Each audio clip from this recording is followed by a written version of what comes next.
intervenga público, pero pidiendo... Vamos a recordar. Quería decir primero que a mí me parece que no es cierto que en democracia las decisiones tengan que ser personales. Véase, por ejemplo, el caso del asesinato. Si a mí me apetece asesinar a una persona, por mucho que digamos en democracia, está prohibido. Entonces, he dicho eso, he dicho que en democracia la decisión debe ser personal. Vale, en el caso del aborto, yo, mi punto de vista, que la decisión eso, es personal y el Estado debe... Sí, escucha por favor un momentito. Lo que digo es que, dado que no es cierto que eso ocurra, la cuestión es si el aborto es también un asesinato, ¿no? Ahí está la pregunta. Claro, entonces ahí la discusión de la ley y de los plazos sí que es pertinente, porque de lo que se trata es de ver, pues efectivamente, si un ser humano lo es ya cuando es embrión o solo lo es cuando está considerado neurológicamente o tal. Entonces la discusión yo creo que es esa. Efectivamente, por mucho que la ciencia neurológica diga eso y por mucho que en casi todos los países la muerte del sujeto se considere muerte cerebral, eso no le da más valor ético, le da valor neurológico, pero la salud, como dices tú, desde un punto de vista médico, la salud es lo importante. Claro, la salud de la mujer, pero también la salud del nascituro, con lo cual la cuestión vuelve a ser la misma. ¿Está vivo y es un ser humano o no? ¿Y a partir de cuándo? Yo creo que esa es la... Un momento, Monse. Nada, yo agradeceros a los dos vuestras exposiciones porque para mí han sido muy aclaratorias y han determinado puntos. Con cada uno de vosotros comparto puntos en los que estoy de acuerdo y otros en los que no, sinceramente. Y he tenido que apuntar lo que quería preguntaros porque al final he escrito un folio entero de todo lo que quería preguntaros. Entonces, no sé si lanzaros todas las preguntas. Algunas son puramente de datos que yo desconozco y que me gustaría saber y otras son en relación a las definiciones que habéis dado, etc. Entonces, bueno, yo empiezo y si me extiendo mucho y me paso, pues me cortáis y me mandáis a la calle y listo. A María Ángeles le quería preguntar, bueno, voy a empezar porque dijisteis que empezaste con las definiciones del aborto y Tomás empezó con un no al aborto que a mí me resultó muy radical, que las definiciones que dio María Ángeles, la primera era la del aborto espontáneo. Yo quería preguntar si no os parece que ya está bien de al aborto espontáneo meterlo en el mismo saco de desastre que al resto de los abortos. Todos los demás abortos necesitan una intervención médica, necesitan una serie de atenciones, cuando el aborto espontáneo normalmente no es deseable. O sea, normalmente alguien que aborta espontáneamente, pues es lo peor que le puede pasar en ese momento porque realmente está buscando un hijo o porque no lo desea. En la mayoría de los casos, los abortos espontáneos no son, yo creo que no pueden estar considerados dentro del mismo tipo. Esto por un lado. Por otro, porque las experiencias cercanas nos dicen que muchas mujeres tienen que verse obligadas a explicar que han tenido un aborto espontáneo cuando dicen he tenido un aborto y les preguntan ¿natural o provocado? ¿Por qué tiene nadie que dar explicaciones sobre ese tipo de aborto? A mí me parece que es algo que ocurre de forma natural y que habría que sacarlo de una vez por todas, bien con otra definición, bien con otro tipo de clasificación, habría que sacarlo de una vez por todas de esa discusión. O sea, no me parece necesario ni para la persona que lo ha padecido ni para nadie. Y porque no implica además eso, las operaciones de otros, o sea, no tiene que intervenir, hombre sí, en algunos casos, pues como no ha sido completo, el médico tiene que ayudar a que ese aborto sea completado con una medicación o con una intervención quirúrgica, pero se produce de forma natural y no deseada, es decir, no es algo en lo que intervenga ni el deseo, ni la voluntad, ni nada, con lo cual yo lo sacaría definitivamente. Luego, a partir de ahí voy a intentar, luego también en las definiciones que dio María Ángeles, a mí cuando distinguisteis entre aborto terapéutico y aborto ético, realmente a mí me parece que ambos son abortos terapéuticos. En el caso de una mujer violada, yo que no me plantearía siquiera el de ¿debe tener el niño o no debe tener el niño? Bueno, vamos a ver. Y sobre todo, como una cosa que dijo Tomás, si hay que defender la integridad corporal del individuo, sea hombre o sea mujer, en el caso de una mujer que ha sido violada, para defender su integridad corporal hay que evitar que tenga ningún recuerdo o que tenga que estar reviviendo durante 9 meses esa experiencia que es una violación. A mí me parece fundamental que las violaciones ni siquiera se plantea si él puede o no puede abortar, es obligatorio. O sea, ninguna mujer violada tendría que llegar a plantearse esa cuestión. Obligatorio. El aborto en esos casos. ¿Por qué? ¿Por qué? Para defender ese cuerpo. Para defender ese cuerpo que se puede ver afectado psicológicamente e incluso puede llegar a dañarse ella misma por la cosa de tengo que tener un hijo en estas circunstancias que no es que no sea deseado, es que es producto de una relación y de un delito, es producto de un delito de entrada, ¿no? A mí me parece que en esos casos debería ser el terapéutico y el ético en la distinción que dio María Ángeles, deberían ser considerados el mismo tipo de aborto. Hay un peligro para la madre, hay un peligro para el receptáculo del futuro individuo y por lo tanto hay que eliminarlo. Eso desde ese punto de vista. Y luego quería haceros unas preguntas y unas cuestiones que, bueno, que eso son más, que eso ya me diréis. En las estadísticas que nos presentaste, María Ángeles, nos diste una cifra sobre el número de abortos que se practicaban. Yo quería saber si esas cifras incluyen los abortos terapéuticos, es decir, cuando hay un peligro para la madre y por lo tanto es algo necesario, ¿no?, para salvar ese cuerpo frente a otro que no sabemos si va a llegar, o solo las interrupciones voluntarias. O si es una cifra que es solo de las interrupciones voluntarias. Los datos que he dado, que son de la OMS, es el número de abortos totales. Como he dicho, cuando la situación del aborto en este momento en el mundo, que sea ilegal en cualquier conflicto, o sea, cualquier criterio, solamente serán tres países, ¿no?, que plantean muchos problemas, pero lo que tú decías, por ejemplo, en Nicaragua, que es un país que se ha legalizado el aborto tras las últimas elecciones con los abortos espontáneos. Mujeres que están yendo al hospital ahora mismo y que no se les atiende porque, o que se ven insertadas en un proceso legal porque se puede pensar que es un aborto provocado cuando es un aborto espontáneo, y eso crea problemas legales para la mujer, ¿no? Pero son cifras que incluyen todas las posibilidades de aborto, en España, por ejemplo, las cifras que se dan en este momento, que está incluido el aborto terapéutico por violación y en determinadas indicaciones, pues son el número de abortos que se realizan al año en el mundo, ¿vale?, que se producen al año en el mundo, y de los cuales había unos 19 millones que se supone que son ilegales, que no se conocen todos, evidentemente, porque igual que el número de mujeres que acuden que demandan recursos sanitarios por un aborto provocado, pues son las que van al hospital. Habrá otras que no lleguen a ir al hospital, evidentemente. Son datos de la Organización Mundial de la Salud. Incluyen todos, en cualquier Bueno, eso es breve, de verdad. También quería preguntaros qué pensáis de los embarazos ectópicos, que suponen un riesgo para la madre, si se debería aplicar el concepto de aborto o no en este caso. Yo creo que no es una intervención quirúrgica para eliminar un riesgo para esa persona que en realidad no es un embarazo porque está fuera del útero y no va a llegar a ningún lado. O sea, como hay en ese caso si estamos hablando de un grano o de un quiste, o sea, ahí no podemos decir, es que ha salido fuera del útero. Yo creo que ahí es evidente que no se puede ni plantear la cuestión del aborto. Pero bueno, quería que me contestaseis también lo que pensáis sobre ello. Luego, sé que es muy difícil no hacer intervenir a la política ni a la religión en esta cuestión, pero lo nombró Tomás, a mí sí que me gustaría preguntar sobre este tema. Los países teocráticos, los países musulmanes, ¿cómo se definen ante el aborto o cuáles son las legalidades ante el aborto que presentan? Porque claro, como bien dijiste, Averroes no consideraba que fuesen personas hasta los 7 años. Luego, ellos ni siquiera lo considerarían aborto, o sea, como no es persona se le puede matar antes de los 7 años, ¿no? O sea, ni siquiera en el proceso. Pero luego el Corán entra en contradicción con esa definición de Averroes al decir que hay que protegerlos tal y cual. Entonces, también desde un punto de vista es una sociedad absolutamente en la que la mujer está absolutamente sometida, o sea, no puede ni siquiera ir a votar porque tiene que ir refrendada por un padre y un hermano, etcétera. Entonces ahí el aborto para la mujer tiene algún papel o realmente el Corán lo permite, etcétera. Me han quedado bastantes dudas. Luego también, en esta cuestión también de la política y la religión, creo que uno de los dos habéis nombrado a China, donde no solo el aborto no es ilegal, sino que el aborto es obligatorio.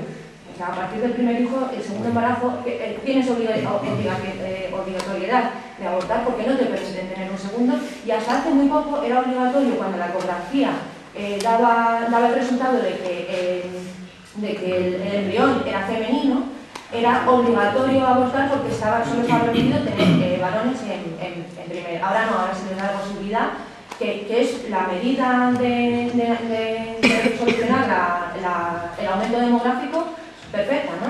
Y bueno, me quedo con eso en el tintero, pero hay mucha lista de espera. Sí, yo, vamos, muy brevemente, pues decir que este último asunto que acabas de plantear del aborto en China nos remite precisamente a eso que hemos llamado el momento tecnológico. Tiene que ver con el control de población. Veis que la cosa es clarísima, pero en los demás sitios también.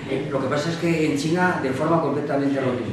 Lo que podríamos decir es hacer una crítica profunda a los gobiernos de China de que no saben atajar ese asunto, que no están, por así decirlo, pues en la era civilizada, es decir, la anticoncepción.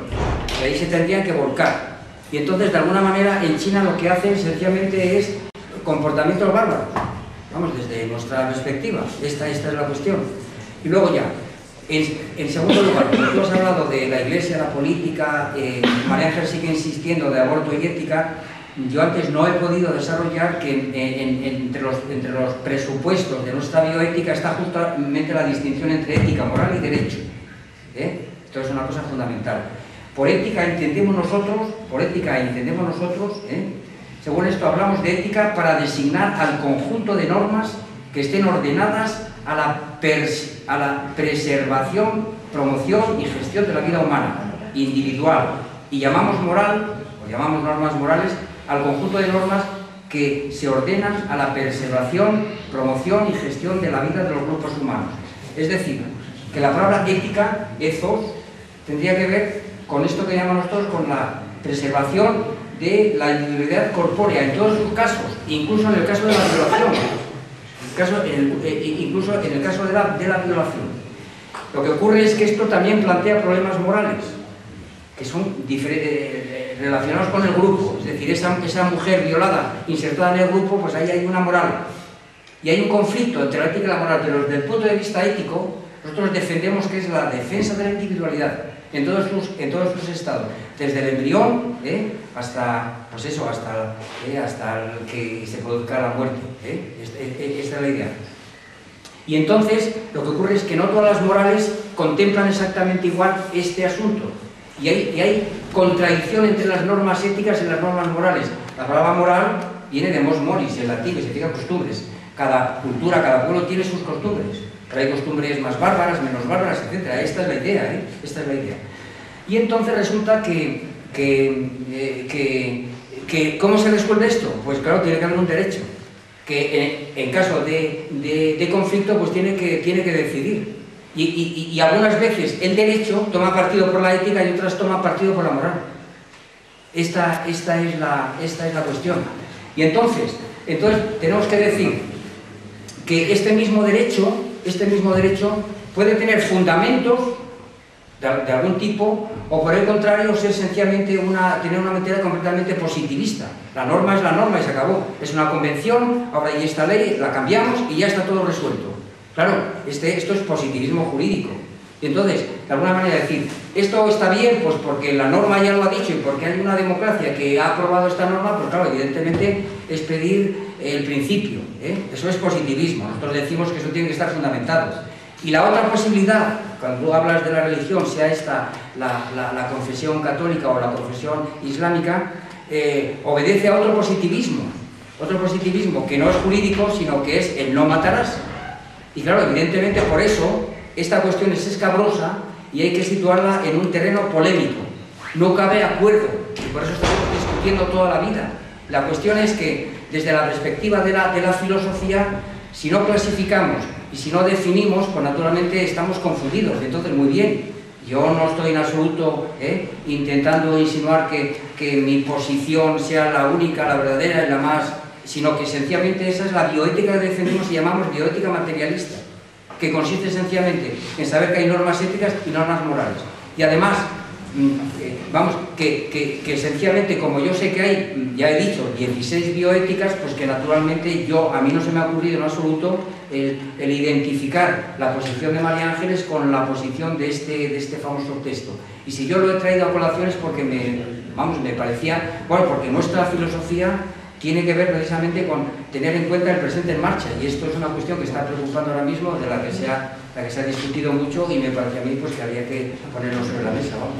Una cosa sobre el tema de los países musulmanes, no he dado estadística, tenéis por ahí un mapa donde ven la frecuencia del aborto, o sea, la legalización del aborto en qué supuestos en todos los países. Sí que está legalizado en determinados supuestos, lo que pasa es que muchos de ellos quien decide, igual que aquí decide los médicos del Estado, los estados, quien deciden es mucho solo la autoridad religiosa, que es la que establece que en qué caso la mujer puede abortar o no, pero sí que es legal en determinados supuestos. ¿Qué países? En todos los países árabes está legalizado en determinados supuestos, por ejemplo, en el dato de Indonesia, por el aborto que se había... El único país donde es estrictamente ilegal en cualquier supuesto son los que he dicho, Nicaragua, El Salvador y Chile. Los únicos países que son...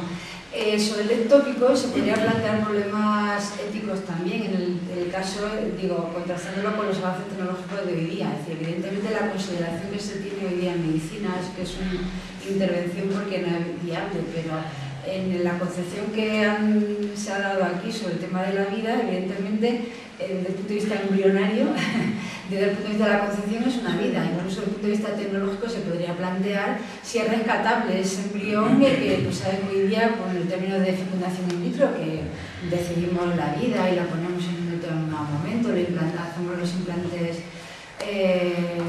biológicos y tal en las mujeres, ¿no?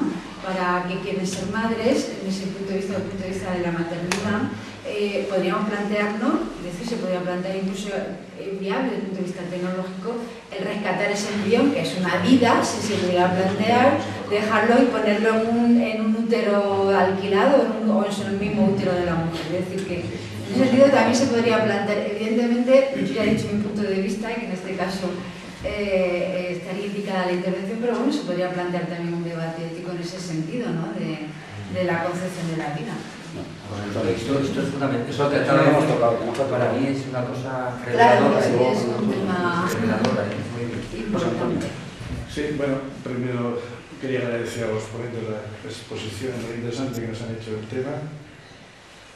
Bien, pero voy a hacer más referencias a la exposición de María Ángeles, por sencilla razón de que, bueno, que en cuestiones de información y datos, cosas discrepo de Tomás, en fin, pero con los estudios de fondo estamos de acuerdo, pues me voy a centrar más en el asunto de la exposición de María Ángeles, que ha sido excelente, nos ha dado información muy valiosa, y voy a centrarme en eso que me ha dicho ella: aborto y ética.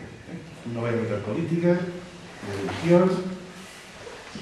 Bien, no, a ver si acaso al final diré algo respecto a eso, pero justamente para mostrar que, y puede ser para muchos paradójicos, pero fíjense la afirmación, que más tiene razón, más motivo para estar en contra del aborto son los ateos. O sea, yo lo voy a preguntar al asunto. O sea, no solamente, fíjate, quitar el propedio, no importa, la quitamos. Pero quien tiene más razón, mayor motivo para oponerse al aborto, la exterior, de forma paradójica, más los ateos que los creyentes. Pero bueno, voy a dejarlo para el final. Acerca de la María Ángeles, primero quería hacer referencia a dos partes de su exposición, de la parte informativa. Voy a centrarme en la exposición de María Ángeles, la parte informativa y luego en el juicio ético. Vamos a lo fundamental. En la parte informativa, bueno, son muchas las cosas que he dicho y no vamos a entrar en todo, pero bueno, solamente en dos datos importantes, dos datos que, en fin, uno de ellos, pues, por lo menos, puede pecar parcial y el otro, pues es muy cuestionable. Vamos a ver, el primer dato es...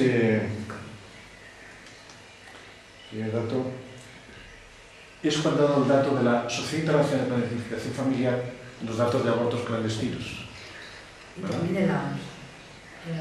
Bueno, ayer Sociedad Internacional de Planificación Familiar. Bueno, todo el mundo conoce que esa sociedad es partidaria del aborto. Esto es importante presentarlo porque en este asunto tan grave, tan importante y que afecta a tantos intereses y afecta a vidas humanas, pues evidentemente pues, hay que manejar todos los datos con mucho cuidado, porque evidentemente las posiciones de cada cual pues, envuelven todo lo que uno maneja. Entonces, es muy importante ahí, creo yo, manejar información de diferentes instituciones, porque evidentemente la institución, por entrar a ver por todas partes, cantidad de abortos clandestinos para favorecer su posición a favor del aborto. ¿De acuerdo? Entonces, bueno, ahí haría falta más información de otras instituciones, no solamente de eso. Pero un inciso sobre Sí. eso que me preguntas, la información siempre puede ser parcial, depende de quién lo maneje. Yo he intentado ser un poco objetiva en el sentido de que los datos de la Organización Mundial de la Salud, datos referidos al 2004. La OMS, que es, bueno, pues nos movemos cuando dan indicaciones sobre la gripe A o sobre cualquier, en ese sentido, lo más objetivo posible. Evidentemente, si son 19 millones, si son 18 millones, si son 10 millones, pues puede ser discutible, depende de quién recabe los datos. Lo que está claro es que se produce un número importante de abortos clandestinos. Sí, sí, bueno, Luego, sobre el tema de la planificación familiar, es una sociedad científica reconocida como tal, y independientemente que defiende la planificación familiar, evidentemente. Entonces, bueno, la seguridad de planificación familiar como no se defiende como un método de planificación familiar, precisamente el aborto es para evitarlo, en todo caso para desarrollar un método anticonceptivo y no llegar a la situación del aborto. Sí, pero es que dentro de eso ya se puede interpretar de muchas maneras, porque bueno, luego se puede utilizar, por ejemplo, tú, por ejemplo, que es proabortista, utilizarás en ese sentido. No me gusta que se diga que soy proabortista. No, lo digo como una cuestión de técnica de menor. He intentado... Quien justifica el aborto sencillamente es proabortista, aunque sea un mal menor. Da igual, no quiero decir ni más eso. Bien, vale, ¿Quién es persona? Como en tu caso, le decimos que te decías que tú defiendes como un mal menor. No, la persona, oye, es que busco el aborto. No, claro que las cosas que buscan como último recurso y con un mal menor, ¿de acuerdo? Pero se acaba justificando, es simplemente para clasificar y abreviar el uso del lenguaje, ¿no? Pero es que existe una posición muy diferente, de una posición diferente, como por ejemplo que es la mía, que soy no solamente contraria a la tuya, sino contrariamente a la que ha usado Mercedes, absolutamente radical, e insisto, tiene una posición puramente ética, racionalista, materialista y atea mi posición, no quiero hablar con religiosa, que es, soy rotundamente antiabortista. Bueno, pues desde esa posición de antiabortista, por ejemplo, y de forma de concebir la sociedad como una sociedad que potenciar y preocuparse por la preservación de los seres humanos, y en este caso de los más desvalidos, es todo lo contrario. Yo les utilizo el dato de que una sociedad en la que se promueven esos valores tenderá a disminuir el aborto y no ocurrirá sobre todo con destinos. Eso sucede en sociedades que ocurre donde eso se intenta encubrir, no se da protección a las mujeres. Si una mujer se siente acogida, ¿verdad? Cuando está embarazada, todo el mundo está saludando, oye, qué estupendo, te has quedado embarazada. Vemos a alguien, a la gente que realmente queda embarazada, eso cuando debería ser un motivo de un asunto personal muy interesante que he visto cómo está la sociedad española. Oye, una alumna mía, que se ha quedado embarazada, eso pues con todas las cautelas y cuidado para que nadie se entere, viene a hablarme para pedirme permiso para ver si podía hacer el examen de tratamiento, en fin, por los trastornos de vómito que estaba causando, ¿verdad? Esto que me dice que esa muchacha, pues seguramente se siente muy desamparada en el asunto. ¿Cuánta gente va a felicitar a esa muchacha por haberse quedado, y no digamos una chica alumna menor, ¿verdad? En fin, para que lo ocurrido se ha quedado embarazada, en fin, pues una sociedad que tiene roles diferentes seguramente produciría menos abortos, ¿no? Entonces, por eso se puede detallar datos de muchas maneras, ¿no? El otro dato que me parece más peligroso que es cuando, por ejemplo, has hablado de los mitos sobre el aborto. Y el primer mito, que es muy típico y un argumento típico, aunque es informativo, es ya un argumento que está apuntando, tal como se dice, ¿verdad? Está orientado ya para que suscribamos a apoyar como no apoyar el aborto. ¿Qué es? Si el aborto se prohíbe, no disminuyen la práctica del aborto. Los abortos clandestinos. Muy bien. Bueno, eso no había que verlo. Pero vamos a suponer que sea cierto. Es cierto. Claro, porque habría que comparar con muchas otras sociedades para ver si son realmente. Y con sociedades donde está para ver si ha ocurrido esto. En fin, abreviando. Pero es que hay el mensaje tácito, ¿es que acaso la legalización lo reduce? Claro, es lo que no se plantea. Ahora lo que ven es las sociedades proabortistas, a ver lo que sucede. Hombre, en la mayor parte de ellas lo que ocurre es que el aborto va en proceso de incremento. No se haga en España, tenemos en España del espejo, ¿no? Sí, antes de estar prohibido el aborto, de estar permitido en España, había muchísimos menos abortos que ahora. Y desde que está permitido, desde la ley del 83 o por ahí más o menos, ¿verdad? Hasta ahora, se han ido multiplicando, hasta que datos de 2008 ya habían pasado los 100.000 abortos. Me acuerdo que a finales de los 90, ¿cuántos son? De los 70.000 o 80.000 abortos, ¿no? Ya hemos pasado de los 100.000 en España. Bien, entonces, bueno, la información que va a dejar mucho que bueno, pues tiene tiempo y mucha gente que intervenir. Sí. Argumentos de fondo que has dejado para justificar el aborto. Primero, lo del dato eso de los 22 meses. Bueno, creo que esto ya Tomás ya lo ha comentado y yo tuve una desenvolvencia crítica porque... Perdón, ¿sí? ¿Qué he dicho? Sí, sí. Bueno, La vida humana es no es una historia, tiene un comienzo y luego es un proceso.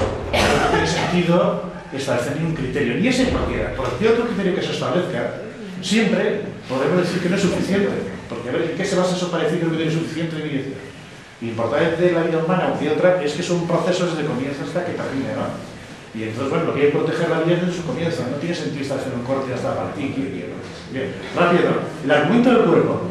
Eso lo ha contestado ya Tomás, pero yo diría además muy importante. Eso de, bueno, es que la mujer es su cuerpo, ¿no? Entonces no lo ha mencionado, ¿no? Y entonces la mujer. Apuntando el argumento de Tomás, utilizando una crítica diferente. Es un argumento tan disparatado, con ese argumento se podría justificar cualquier aberración. Como decían los escolásticos, un argumento que prueba mucho, prueba demasiado, ¿no? Bueno, por ejemplo, en ese caso, por la misma regla entonces, aplicando ese concepto de propiedad, si la persona decide pues amputarse un brazo, pues le hay que decir, y va a decir de él, es su cuerpo, ¿no? Vale, eso es bastante peregrino. Si alguien decide esclavizarse, pues en otros países, pues con eso se puede resolver bastantes cuestiones, esclavizándose, pues estaría a su derecho. ¿Estamos dispuestos a regresar esa Sofía Bárbara? Bueno, y luego finalmente ya, cuando has mencionado, porque efecto tiene también el plano ético, pero luego vas a entrar en el plano político. Aunque sin entrar en él, pero sí, ahora lo vas a ver. Cuando al final dices, invocando tú este supuesto derecho a la mujer, diciendo, bueno, vivimos una sociedad democrática, política, donde hay diversas posiciones, en cuestión personal, pero eso ya es meterse en política. Porque al final, lo que tú vas a venir a decir es que, bueno, el Estado interviene, aprueba una ley del aborto, y entonces, bueno, como en España, ¿verdad? Porque eso ha ocurrido por un proceso político, las leyes no caen porque sí, ¿verdad? Donde ahora se nos impone una ética, una moral, que es justo por la contraria que había antes. Y dice, bueno, no, es que, bueno, la mujer es derecho personal a abortar.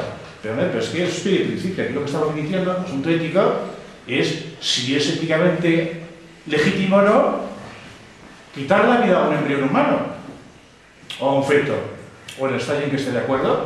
Por tanto, ese argumento no me sirve. Primero, sí, usted me prueba, si me da una prueba de que realmente eso no es nuestro humano. Y claro, has mencionado también la Constitución, eso es política. La Constitución dice, la Constitución, como es ambigua de tantas cosas, sobre todo me dice, todos tienen derecho a la vida. O sea que ahí, por la Constitución no resolvemos nada. Porque se dice todos. ¿Y quiénes son todos? Incluye a los, para mí, incluye también a los figozos. Entonces habrá que debatir eso, ¿no? Sobre el tema de los datos, o bueno, he aclarado lo de la OMS, aunque ya digo, yo no voy a, digamos, decir que todos los datos que uno maneja, o que tú manejas, y que cualquiera maneja, pueden tener una interpretación subjetiva, eso es cierto. ¿Sí? Partiendo de esa base, he dado los datos de sociedades lo más aceptadas mundialmente, como por ejemplo el OMS, ¿no? Sobre el tema de España. Yo he dicho que evidentemente hay una experiencia histórica con datos de que la prohibición no disminuye la frecuencia del aborto. Y he dado datos sobre el número de abortos ilegales y me parece que aparte de los datos es un conocimiento que tenemos pues todo, porque a pesar de todo en un porcentaje mayor o menor se gana. Y es más, he dicho, la única variable que los estudios parece que está relacionado con la disminución de los abortos es el acceso libre y gratuito a los métodos anticonceptivos. No, ni la liberalización ni la prohibición. Y he dicho a continuación que en España el número de abortos en los últimos 3 años ha aumentado a expensas de 2 sectores. Uno, las mujeres con nivel socioeconómico más bajo, sobre todo la población inmigrante. Y 2, los menores de 20 años.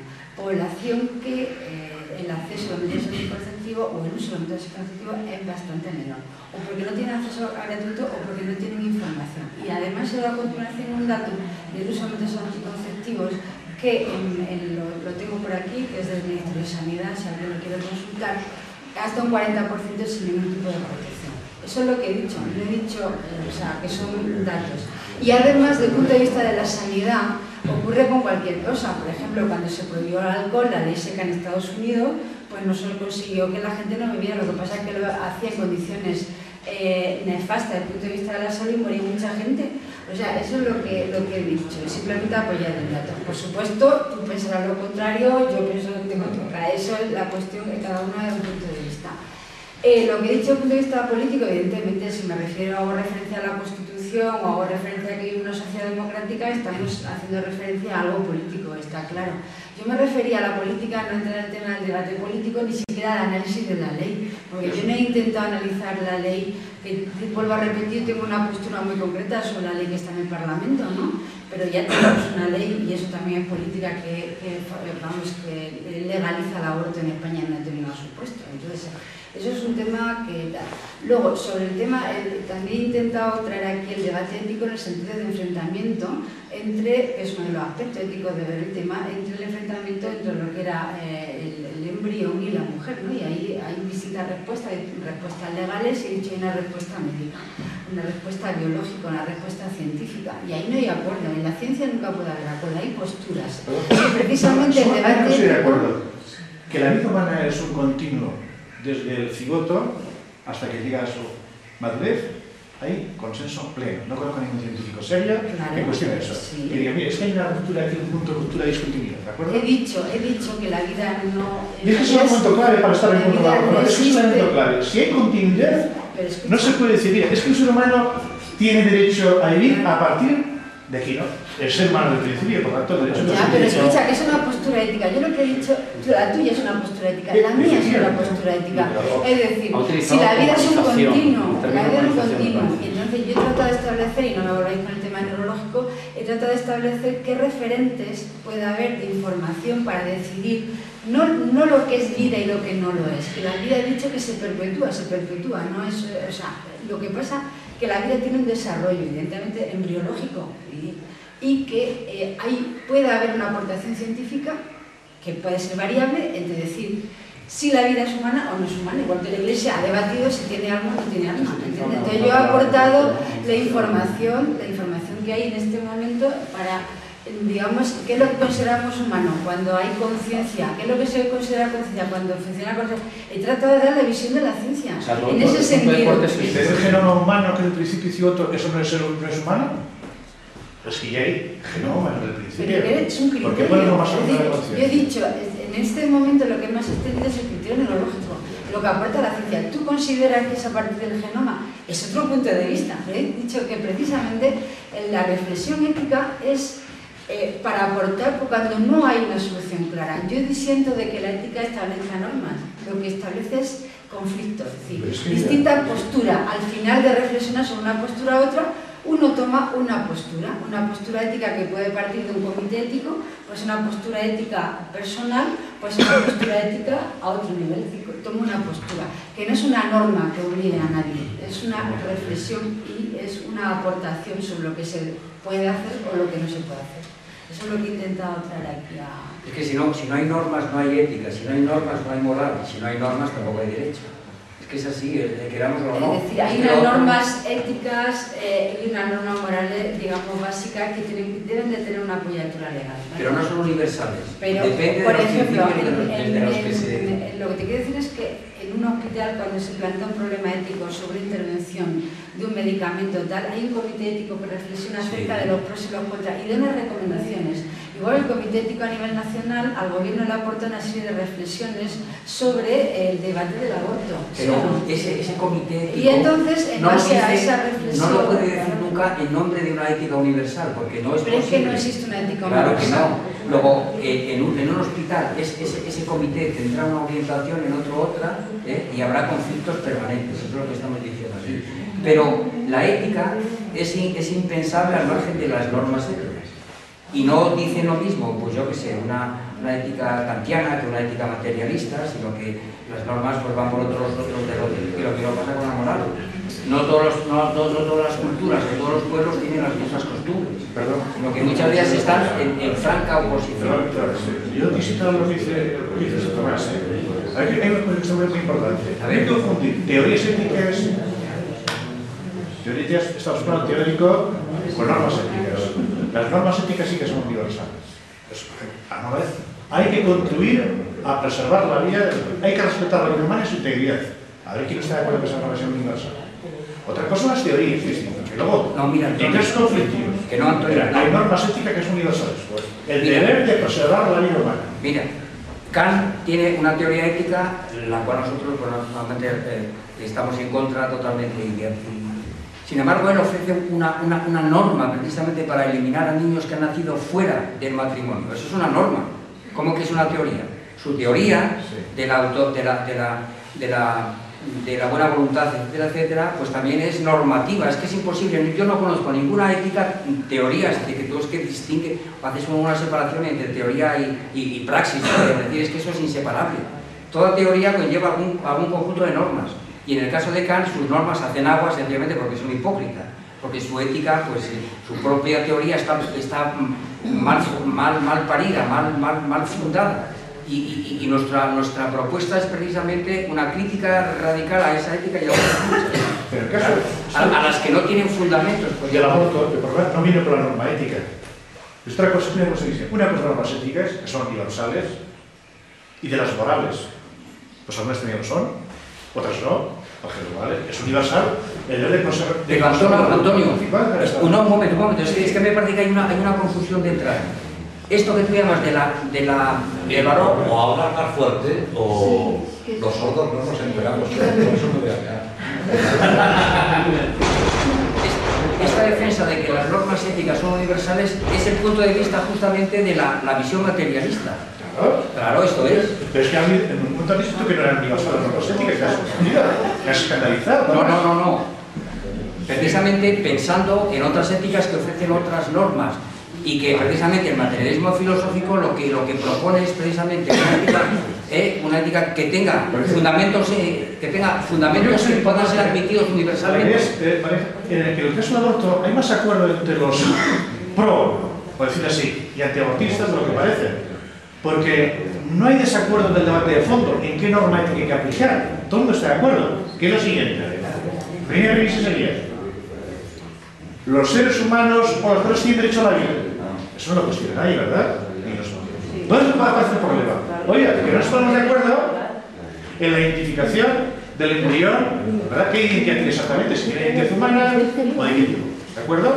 Pero si estuviéramos, entonces, es en cuestiones de hecho, no de principio de esta discrepancia. Si estuviéramos de acuerdo ahí en la identidad del embrión que discrepamos unos y otros, habría acuerdo del principio. Perdón, llegaríamos a la misma conclusión. Pero en el punto de partida estamos de acuerdo.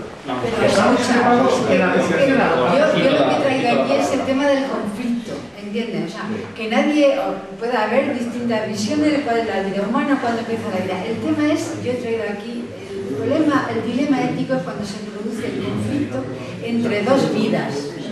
Una vida que es la de la mujer y otra futuro de vida que es el... Ese es el conflicto. Si no hubiera conflicto no estaríamos debatiendo. Pero es conflicto de normas, éticas y morales. ¿Por qué está el conflicto y los asuntos? Te quito la palabra. Yo voy a ser breve. Mejor, te lo agradecemos. Corregía algo más de que la ética de la religión cristiana no se basa solo en no matarás, sino se basa en el Evangelio, defender al pobre, al que no tiene voz. Es que el reducir solo al no matarás... No, en este asunto particular. No, en este asunto particular también, porque el no nacido ni tiene voz, ni puede decir si quiero nacer o no quiero nacer. Pero está lo de la animación, hombre, esta cuestión que nos ha... Ahí está, que queda eso. Entonces, eso por un lado. Luego, por otro, decir que la ética sí que tiene que ver con la ciencia, la moral, por sencilla razón de que nosotros decimos esto está bien o esto está mal, en base también a una ética y una moral. Las cosas sencillas de la vida, las cosas más vitales de la vida. Sí que tiene que ver también con la ciencia, pero si no, desde el mundo de la ciencia se podrían meter atrocidades, como es el caso de la eugenesia. Y por último, pues el tema del aborto, que se llama muchas veces a cuándo empieza la vida. Como decía, no sé. No, el señor que hablaba antes. Establecer cuándo empieza la vida, cuándo es humana o subhumana, es una frontera un poco bastante frágil. Desde que la fecundación, cada uno ya recibimos una información genética de nuestro padre y nuestra madre. Y esa información, en un continuo potencial, se va desarrollando. Por lo tanto, pues, establecer una frontera ahí, cuando pide y cuando no. Y luego el tema de la Iglesia, como bien has dicho tú, lo he remarcado una de las veces, se basa en aspectos científicos. No dice que hay vida y no hay vida porque simplemente haya alma o no haya alma. Eso es importante también remarcar. La cultura dentro de la Iglesia. Sí, bueno, yo ahí, eso efectivamente, ya ves que antes lo que apunté es que la Iglesia Católica se apunta al racionalismo filemórfico en principio, y que en el presente en marcha se ha adaptado precisamente a lo que sería el racionalismo polimórfico, que apunta a lo del genoma que tú habías dicho antes, ¿verdad? Hombre, ya lo sé yo que la moral positivista católica no se ciñe exclusivamente a ese principio. Yo he escogido ese sencillamente porque era el que daba la sensación que no, que va, por Dios, no. Hay que matizarlo. No. Matizamos más gente. Por ejemplo, he citado el Levítico, el Levítico, donde precisamente hay una repugnancia hacia lo que es, pues, las relaciones incestuosas, como sabes muy bien, pero también contra el infanticidio, claro, evidentemente, o sea que las normas dictadas desde el positivismo católico pues son muy amplias y que no se remiten exclusivamente a eso, claro, sin duda, vamos. Y luego está otra parte que sin duda pues tiene que ver con el Nuevo Testamento, que tiene otra dimensión, sin duda, Quedan 4 personas por hablar. José Antonio se ha quedado una cosa en el tintero. Si en 30 segundos se responsabiliza a decirlo, se le doy la palabra. Si no, no. Sí, dale. 30 segundos.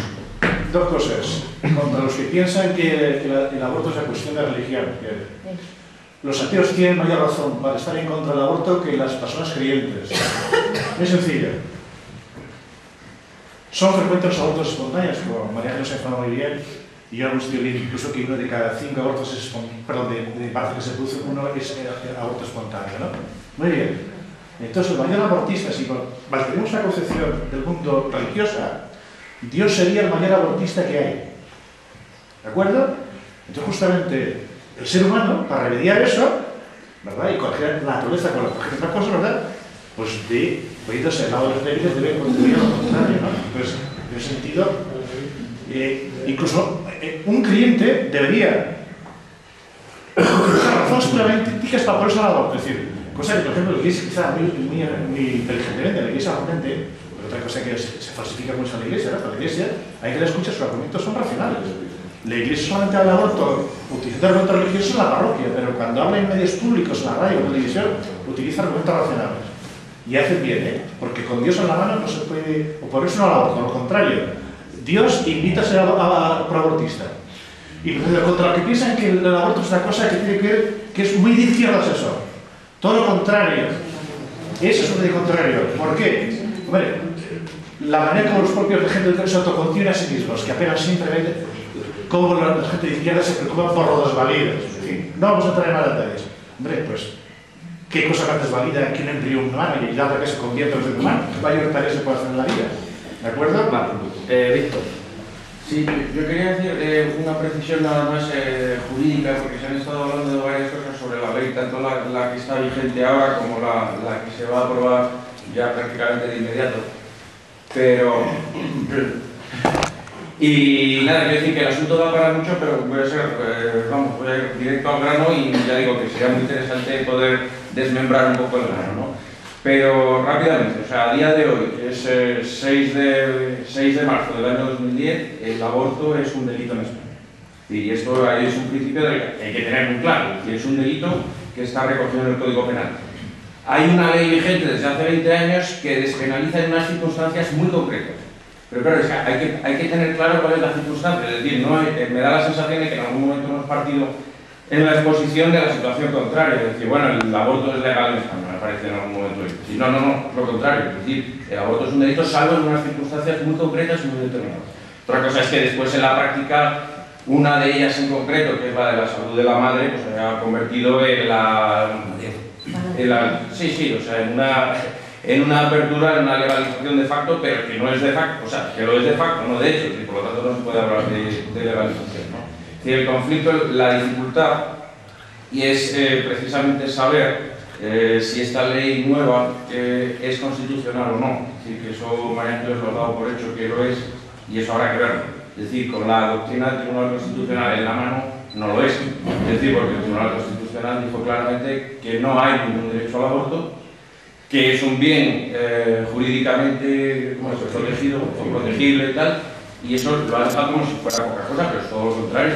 Es decir, es precisamente la unidad. No, que yo nunca he dicho, en la ley he dicho que sea constitucional, he dicho no, que el Tribunal Constitucional no considera el embrión persona, sino bien jurídicamente. No, claro, es que es lo único que he dicho. No, pero por supuesto, no, pero eso no es el Tribunal que no he Constitucional. dicho nada, ni que apoye, no apoye. Por eso digo que es que la exposición daría En para la mucho, consideración del embrión he dicho eso. Sí, no,